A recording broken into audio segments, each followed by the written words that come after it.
You may have heard that a building is only as good as its people, and we have Kirby Wirchenko here with TCU Place.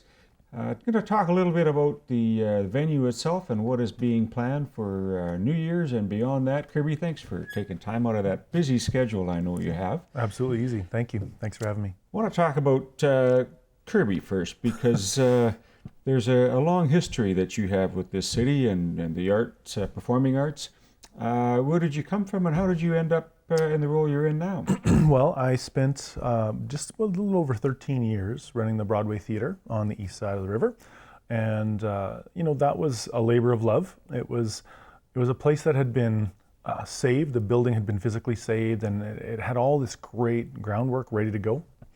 But I got to go in about 13 years ago, a little more, and I really had great board support and community support to change it, to blow it up, to turn it from a place that was doing 25,000 visits a year to closer to 90,000, a budget of a few hundred thousand to a budget of a few million. And we did that not because of anything I did, we did it because I got to build a great team, I got to work with a great board, I got community partnerships going on as many times as I could every week and month.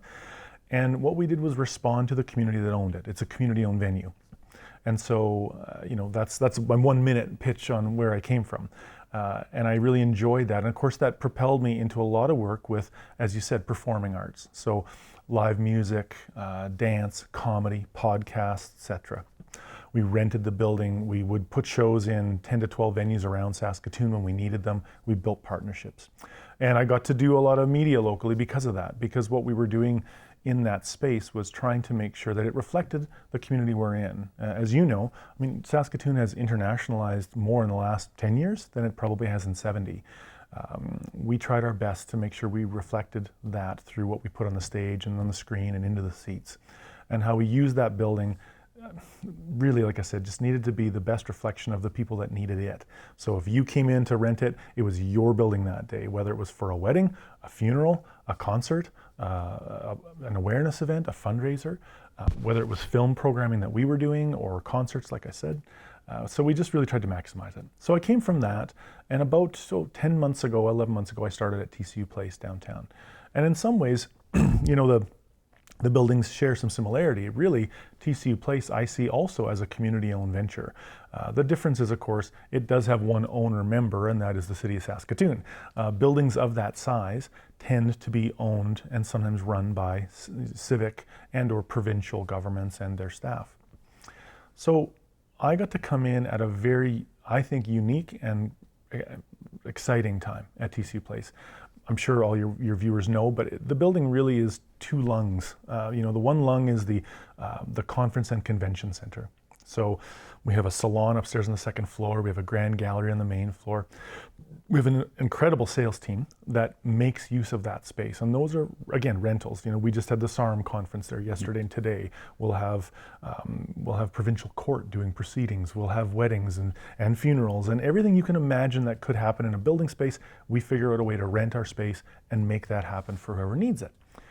The other lung is the performing arts space, which is the Sid Buchwald Theatre, which a lot of people have been to for their first concert, their high school grad, their university grad, their, there's just so much history there. That was really what got started in '67 when they built the place. And it was a performing arts center with 2,100 seats.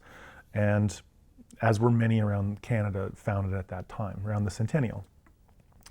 And so this building has two distinct lungs, and my expertise is more on the performing arts side. And so I got brought in as a director of community engagement. And so that was opaque because we could use it for a lot of different things. And what it means is, hey, why aren't we partnering with more groups? How can we make ourselves more available to more things? How can we utilize that theater in ways that it just maybe hasn't been lately? This last decade or so, the building had predominantly, the theater side had been predominantly host to renters. And so as we were speaking earlier off camera, there's nothing wrong with that. I'll take anybody's rent. I'm a communist that way. I'll take everybody's money the same. The issue for me and for my boss, our CEO, Tammy, and for our board was that when you only kind of focus a building like that, a performing arts center, on rentals, unfortunately what it does is it leaves you at the mercy of anyone who can afford to rent it. And by that I mean last night we had Blue Rodeo in, did 1,600 people there. Everyone had a great show, and I love that Live Nation Canada brought that show. It's awesome. And I hope they keep coming back and they keep bringing more shows. But that's the world's largest promoter. And on average, they are bringing 5 or 6 shows a year to TCU Place. Unfortunately, and I'm not casting aspersions on them, lots and lots of companies will have a lot of tours that travel through Saskatoon, but don't necessarily play here. So if your audience walks by the Besborough or the Delta Downtown or Sheraton this weekend and they see some tour buses hanging around, check your calendar. And sometimes, actually more often than you'd like to think, those are tours with bands or comedians or dance troupes who are coming through Saskatoon, but they're only coming through between Edmonton and Winnipeg or Calgary and Winnipeg, and they're sleeping here in our hotel, but they're not playing a show here. And again, if no one in Saskatoon, if we don't go after those things and make them happen here, if we don't talk to the agent at the right time, if we don't get a little pushy and stand up for ourselves as a small market, a lot of world-class talent sleeps in a hotel in Saskatoon, but they don't necessarily do a show here. And I have neighbors in Saskatoon. I have friends, I have family. I answer to them as much as my boss. And it's rough to tell people, hey, how come, we were talking before camera again, how come Hamilton didn't stop in Saskatoon? How come hundreds, if not 1,000 people from Saskatoon probably drove to Edmonton or Calgary to see Hamilton, stayed in hotels there, spent meal money there, made a weekend of it, sure, there's nothing wrong with that, but our people could have hosted that show. We could have presented that show. And whether it's a musical, whether it's a concert of any genre, if we don't go out of our way to create an environment and an ecosystem of arts and culture in this city and in this province, nobody else will. Nobody in Toronto is itching to convert Saskatoon into an arts and culture powerhouse. We can do that here on the ground. If we believe we have the audience, we need to take those risks. And as I had said earlier to you, one piece of math that I love is that Edmonton, Calgary, they're 4 times our population. When they get a concert and we get the same concert, Saskatoon sells about 60 to 70% of the tickets that happens in Edmonton or Calgary. Now those cities are 4 times our population. So really you would think they'd be selling 4 times our tickets, but they're not. We punch above our weight, I say a lot of the time. Saskatoon people support arts and culture, they pay for tickets, they get out of their house, and they get out in the worst time of the year, right? I mean, touring time is October till March, April. And yet we left our homes today to come to work or go to school. We do all our life in the fall, winter here, just like everybody else does. But with less than 350,000 people, I was just in Nashville for a conference, and I said to a lot of agents there, I said, look, in Saskatoon, in Canada, Saskatoon is considered a C market.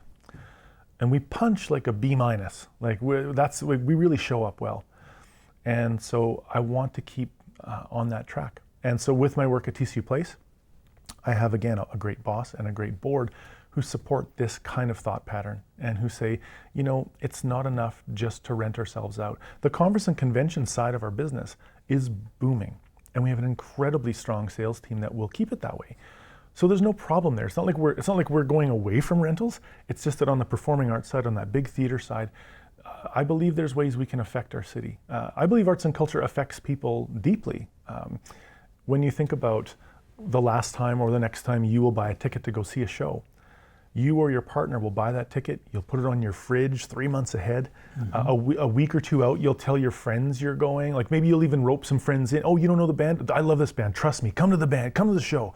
You will make people come with you to see a band because you want them to discover what you know.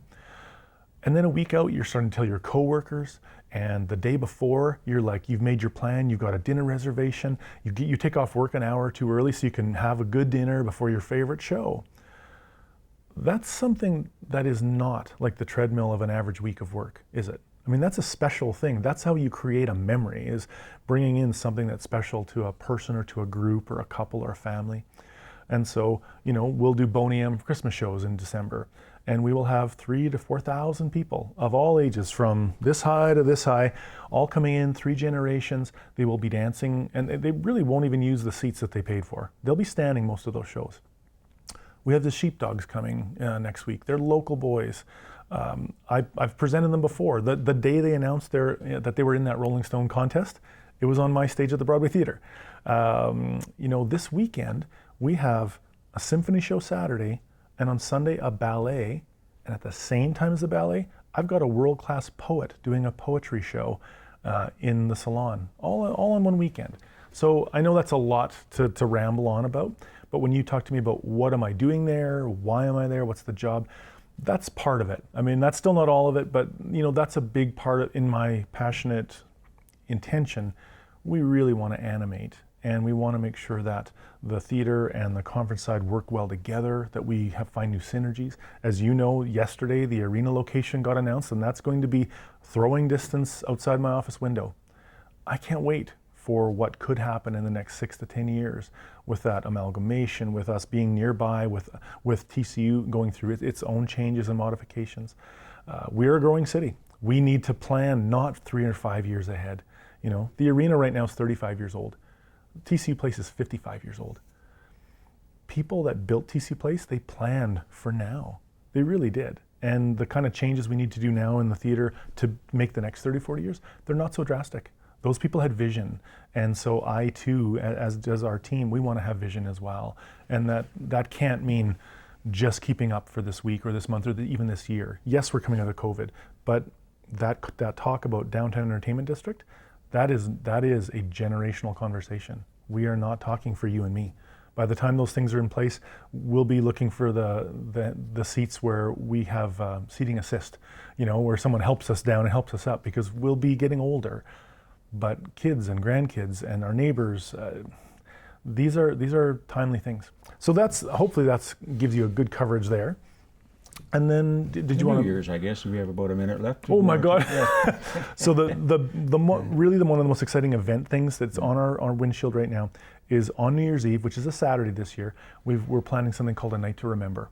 It is absolutely an event to get away from that kind of typical. Saskatoon's had a lot of events that are about drinking a lot, but this is a lot more about a mix of incredibly fine dining. It's a multi-course meal paired with and played off against a 15-piece jazz orchestra.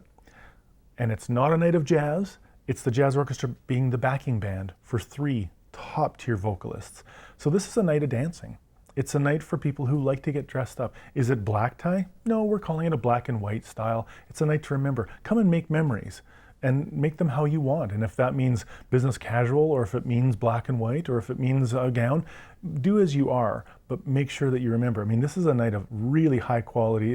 It's one of I haven't seen a menu like this come out of our catering for some time. And it's, to be able to kind of pair that back and forth with the fun of getting up and dancing to a super live band like that, it's pretty special. And of course, it's New Year's Eve, it's a Saturday. We're right downtown near, 10, 12 hotels. So if you want to come down and make a night of it that way and, do your show and then walk across the street to the Holiday Inn or down the street to a different hotel, please do. We're just trying to give people a chance to make their own memories. That's why we called it a Night to Remember.